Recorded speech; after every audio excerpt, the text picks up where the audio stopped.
Good morning, friends from San Diego, California.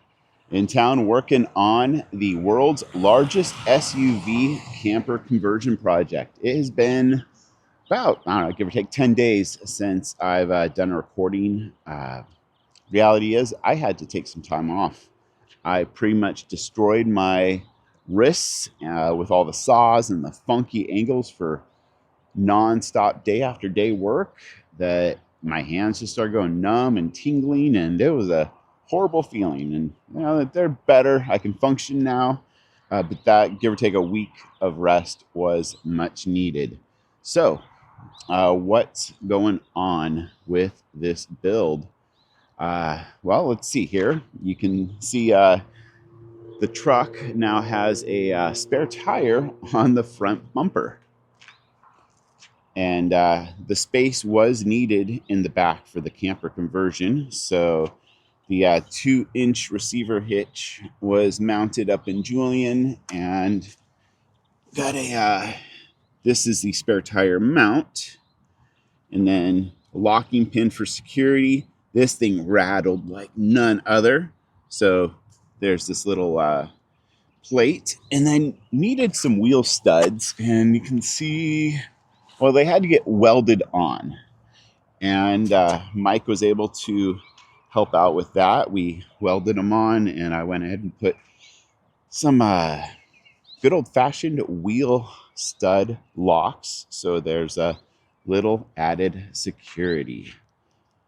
So yeah, let's walk on around and give you a little bit of an update with what's happening here and what I've been working on. Okay, well, the diesel heater box, and that's out because I'm getting ready to lock this into place, and everything is coming to a head. I have a mess of wires. Let's see, I had to build a box, and this is going to be a box for all the switches and the displays, like the inverter and the BMS, and it just had to happen. I didn't want to lose the real estate, but it had to happen. Not much else over here. There's parts on order for the fresh water tank, and what's on order is a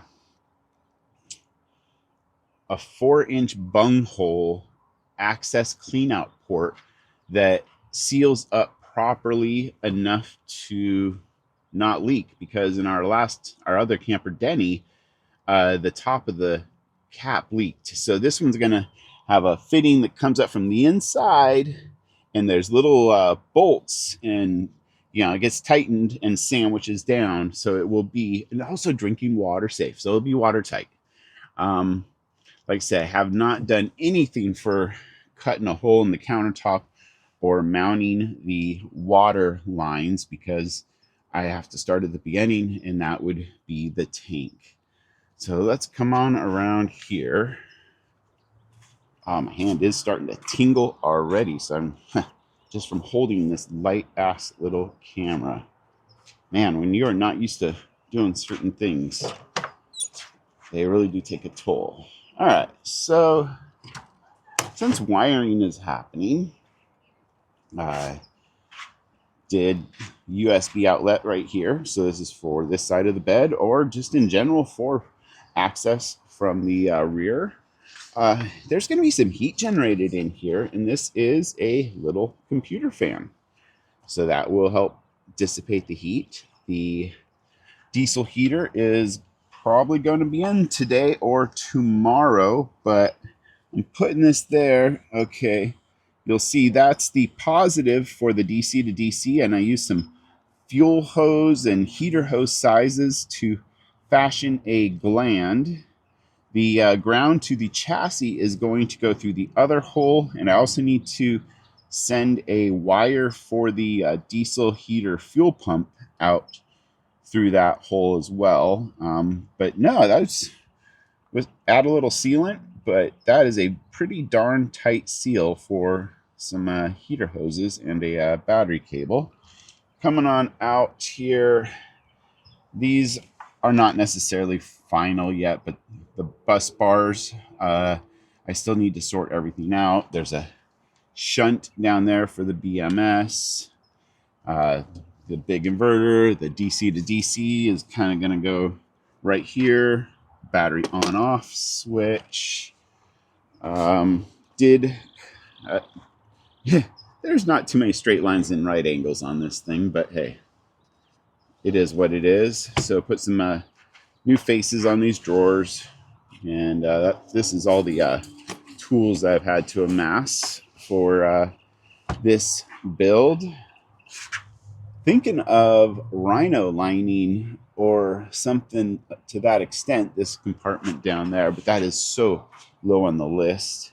These are the little lights that I found on Amazon. Very, very nice. I think we have something similar to that in our bathroom in Denny. Okay. Oh, this is kind of funny. So these were where the third row seat belts hooked up, and there's all kinds of little Velcro straps at like Harbor Freight and Home Depot, and they have grommets, and just lo and behold, the bolts fit right through those grommets. So those are grab handles, sex toys, who knows? But I thought that was just a fun little, why not put straps up there possibility. Oh, I guess I did not show you the fact that I cut a freaking huge hole in here, and this is going to be a gigantic storage area. That's where the spare tire was. That is huge. I imagine packing cubes are going to be needed to create some sense of organization. These are all just panels that for that box that will be going over there, so they're not out in the elements all night. Everything is also off gassing very, very nicely. Over here, let's see here. The fridge is just kind of floating now. I'm going to make sure that the fridge opens next time I lock everything in place. Solar charge controller is going to go right here. So the plan right now, today, at this minute, wires will be coming up through the B pillar. There will be a gland up here on the roof, probably somewhere, I don't know. Well, that's all to be determined. Run down there, and then from there, the wires heading to the battery can head through this little access tunnel gap, which is working out nice to have because there will be a lot of odds and ends running through there. Let's see. I am going to have a vent for the fresh water tank, and that's one of the old seat bolts. So I will run some PEX through there, and there will be a little vent, and then I'll seal it up. This gray tank. This is an interesting scenario, trying to add a gray tank in this, because yes, I could have it just come right out the side and drain, but there's going to be a ton of food remnants that just get stuck. So I'm thinking of drilling a hole in this, and then these marks are where the tank goes, and then putting the tank in, then I'll like mark a hole underneath so I hit the right spot, and putting in a fitting with a 90-degree, so it'll go through the walls of the tank, go through the floor, make a 90, and come out right under here. And then there could be a simple ball valve. And I know this is a sensitive subject, but we've dumped gray water in like 25 countries around the world. It's just soapy water. When done politely, it really is no big deal. But I got the idea of a macerator pump. And then I was like looking at these pumps, and the images showed an 1.5-inch barb coming in and an 1.5-inch barb going out. You do not know how valuable little bits of information like that are when you are trying to assemble a project like this. There's hundreds and hundreds of little pieces, and I don't necessarily even know what size they are until they get here, and then it's a trip to Home Depot or some other store. So I'm thinking this macerator pump would be nice. I could still do the same thing, goes through the floor, comes out here, but probably send it into the pump, and then drill a hole somewhere, or maybe even somewhere, and send it on through. So literally you could be driving along, hit a switch, and do a little dust mitigation. So yeah, this is annoying. Yeah, that's just, I made a big mistake on this piece, and this is gonna get recut. Gosh, yeah, that's about it for the project.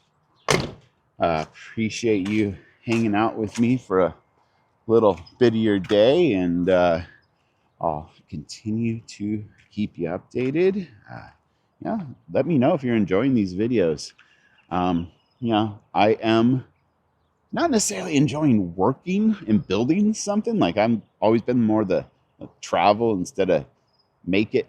I just rather like do something instead of build something. I don't know. It's a little weird. It's hard to explain, but no, it will be amazing when it's finished. But right now, it's just in this flux of